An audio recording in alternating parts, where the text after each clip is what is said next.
स्वागत है हमारे चैनल एजुकेशनल रिसर्च में आप सभी का। और आज हम regular assignment for improve learning यानी कि रेल 2.0 जो प्रैक्टिस टेस्ट हमारा क्लास 12th हिस्ट्री का लिया गया है और उसका हम फाइनल क्वेश्चन जो हमारा पूछा गया है उसी में से हम आप लोग को बताने जा रहे हैं, जो कि जिसमें से 30 क्वेश्चन हमारा मल्टीपल चॉइस का था। वहीं हमारा 20 नंबर का सब्जेक्टिव टाइप का क्वेश्चन पूछा गया है। तो देख लेते हैं पहला क्वेश्चन यहाँ पे क्या कह रहा है। सिंधु घाटी सभ्यता में हल का प्रमाण मिला है। तो सिंधु घाटी सभ्यता में हल का प्रमाण कहाँ से मिला था? तो ये मिला था कालीबंगा से, यानी ऑप्शन नंबर घ हमारा सही आंसर हो जाएगा। इसी तरह से यहाँ पे दिया गया है ऑप्शन नंबर का में हड़प्पा। तो हड़प्पा का खुदाई कब किया गया था? 1921 ईस्वी में दयाराम साहनी ने किया था, जबकि मोहनजोदड़ो जिसकी खुदाई 1922 ईस्वी में राखल दास बनर्जी ने किया था। और रोपड़ भी वही हड़प्पा सभ्यता का ही भाग है। तो इस तरह से आप लोग अच्छे से आने की बनाए होंगे, आशा करते हैं। दूसरा नंबर क्वेश्चन कह रहा है यहाँ पे इंडिका की रचना किसने की? तो इंडिका की रचना किया था मेगास्थनीज ने किया था। ऑप्शन नंबर ख हमारा राइट आंसर हो जाएगा। इसमें यहाँ पे दिया गया कौटिल्य, तो इन्होंने अर्थशास्त्र नामक पुस्तक की रचना की। वहीं क्वेश्चन नंबर 3 कह रहा है पुराणों की संख्या कितनी है? तो क्वेश्चन नंबर 3 का सही आंसर हो जाएगा ऑप्शन नंबर ख 18 हो जाएगा। वहीं पे क्वेश्चन नंबर 4 कह रहा है 16 महाजनपदों में सबसे शक्तिशाली महाजनपद कौन सा था? तो 16 महाजनपद में सबसे शक्तिशाली महाजनपद जो थे वो थे मगध थे, यानी ऑप्शन नंबर का हमारा राइट आंसर हो जाएगा। कैसे शक्तिशाली थे? तो बता दें कि उस समय मगध जो थे गंगा मगध तो उस समय मगध शक्तिशाली का कारण क्या था कि वह गंगा नदी के किनारे था, वहाँ पे कृषि अच्छे हो रहे थे। इसके अलावा वहाँ के वनों से हाथी दांत वगैरह प्राप्त होते थे और व्यापार के लिए लोहे का खदान भी बहुत अच्छा था, जिसके कारण से वहाँ से ट्रेड यानी कि व्यापार बहुत अच्छे से हो रहे थे। और इसी कारण से वह 6ठी शताब्दी ईसा पूर्व में शक्तिशाली बन गया था। क्वेश्चन नंबर 5 कह रहा है महाभारत की रचना किसने की? तो महाभारत की रचना किया है वेद व्यास ने, महर्षि वेद व्यास। आप लोग हमें बताइएगा कमेंट बॉक्स में कि मनु किसके रचनाकार थे। वहीं वाल्मीकि है, तो वाल्मीकि ने रामायण लिखे हैं।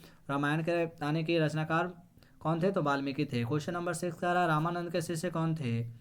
तो रामानंद के शिष्य कौन थे? तो रामानंद के शिष्य जो थे रैदास भी थे, कबीर थे और घन्ना एवं पीपा थे, यानी ऑप्शन नंबर डी घा हमारा राइट आंसर होगा। क्वेश्चन नंबर 7 कह रहा है महात्मा बुद्ध को ज्ञान की प्राप्ति कहाँ हुई?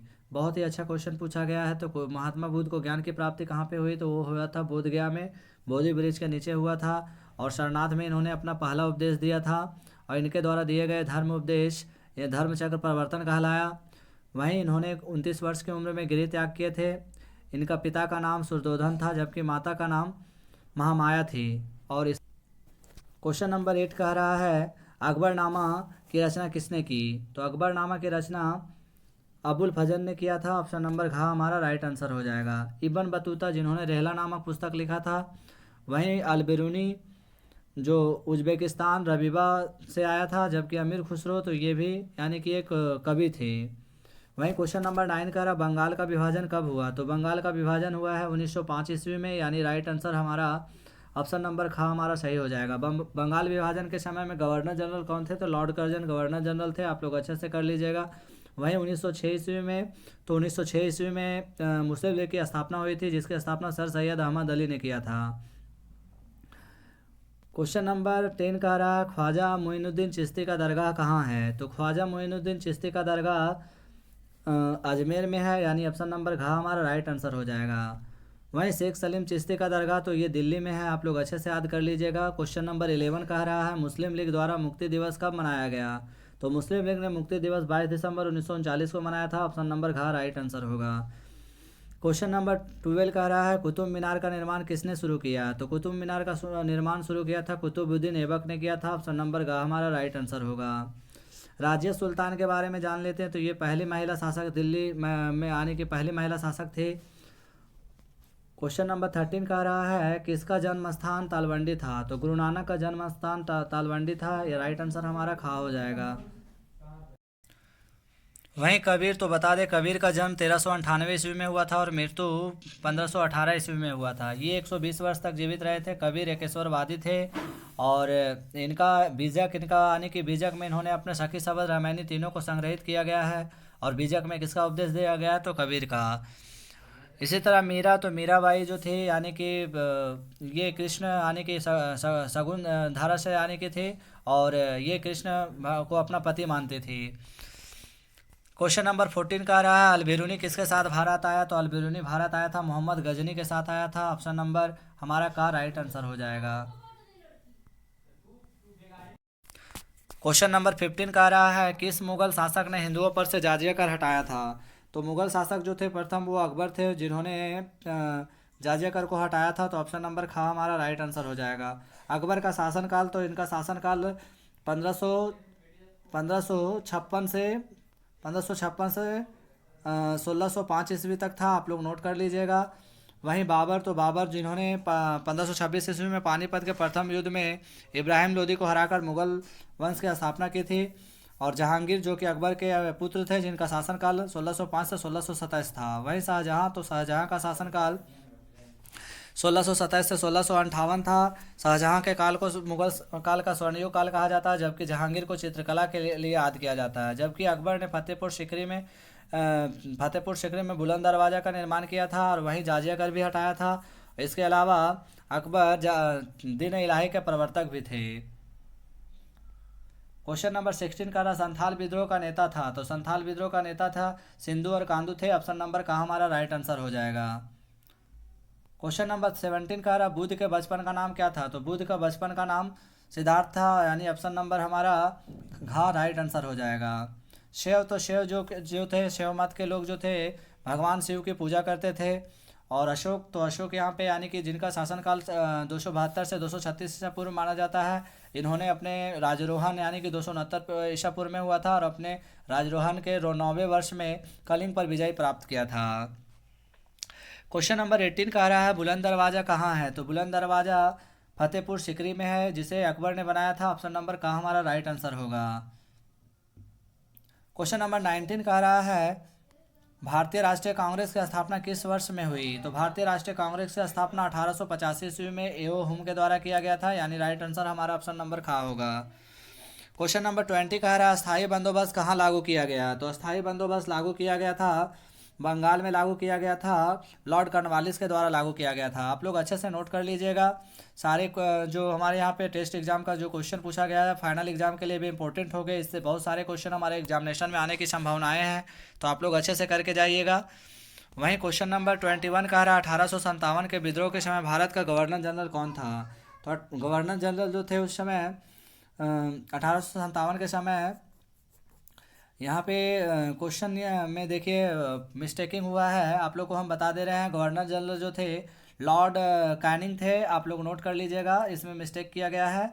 लॉर्ड कैनिंग गवर्नर जनरल थे, जिनका शासनकाल था 1856 से 1863 ईस्वी तक। आप लोग अच्छा से कर लीजिएगा। लॉर्ड कैनिंग, यहाँ पे क्वेश्चन मिस आउट हुआ है, आप लोग देख लीजिएगा।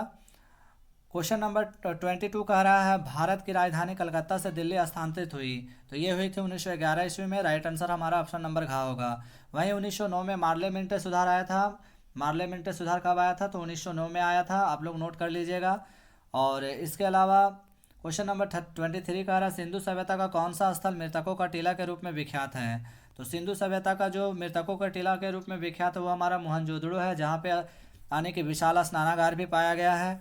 इसके अलावा हड़प्पा, जौहंद्रो ये सिंधु सभ्यता के प्रमुख स्थलें हैं। क्वेश्चन नंबर 24 कह रहा है, प्रियदर्शी किस शासक को कहा गया है? तो बहुत ही अच्छा क्वेश्चन पूछा गया है। यहाँ पे अशोक को प्रियदर्शी कहा गया है।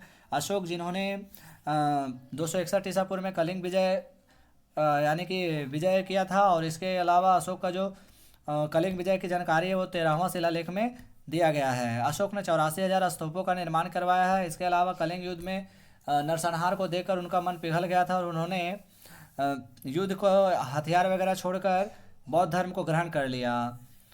क्वेश्चन नंबर 25 कह रहा है, अर्थशास्त्र के लेखक कौन है? तो अर्थशास्त्र के लेखक यहाँ पे कौटिल्य हो जाएगा। ऑप्शन नंबर का हमारा सही आंसर हो जाएगा, जो चंद्रगुप्त मौर्य के प्रधानमंत्री थे।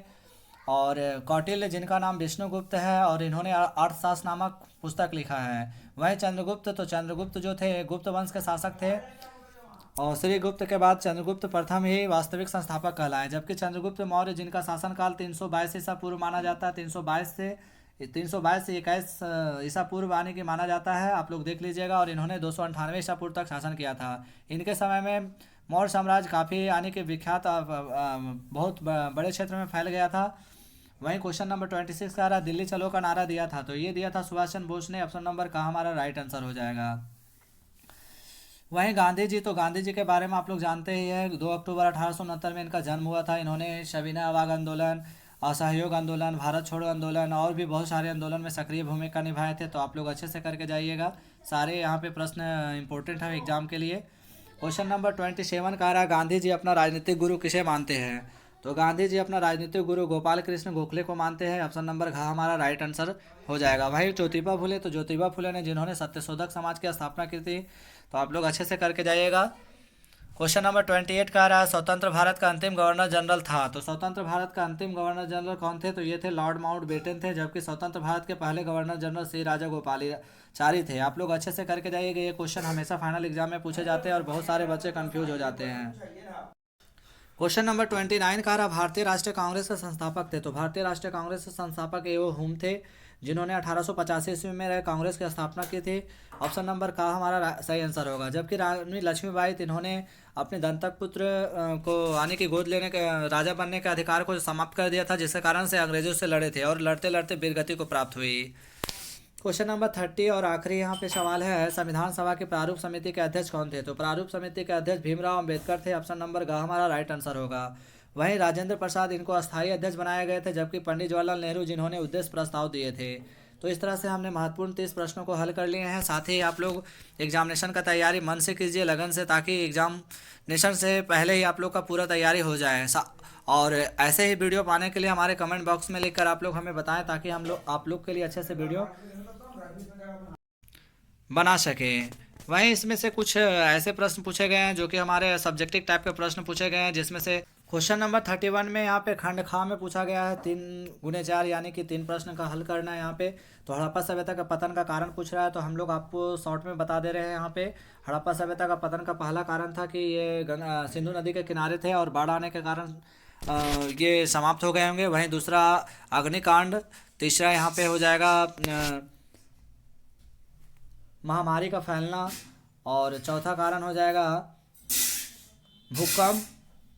तो सारे यानी कि थॉट्स यहाँ पे इंपॉर्टेंट है। आप लोग यहीं पे हीनयान एवं महायान के बारे में पूछा गया। 1857 की क्रांति, तत्कालिक कारण क्या थे? तो तत्कालिक कारण रॉयल एनफील्ड बंदूक थे, जो जिसे चलाने से पहले दांतों से खींचना पड़ता था, जो गाय और सुअर के चर्बी के बना हुआ था। तो ये सब सारे प्रश्न अच्छे हैं। अस्थायी बंदोबस्त, ये भी बहुत अच्छे प्रश्न है यहाँ पे। वहीं पे क्वेश्चन नंबर खंड में गाँव में कह रहा है, भारत छोड़ो आंदोलन के कारण एवं घटना क्रम का वर्णन कीजिए। तो भारत छोड़ो आंदोलन जो 1942 ईस्वी में महात्मा गांधी द्वारा चलाया गया था, और इस आंदोलन के बाद भारत में अंग्रेजों को अब लगने लगा कि अब यहाँ पे हमारे जो यहाँ पे जड़ें हैं वो अब समाप्त होने वाली है। और इस तरह से क्या हुआ कि भारत 1947 ईस्वी में हमारा आज़ाद हुआ।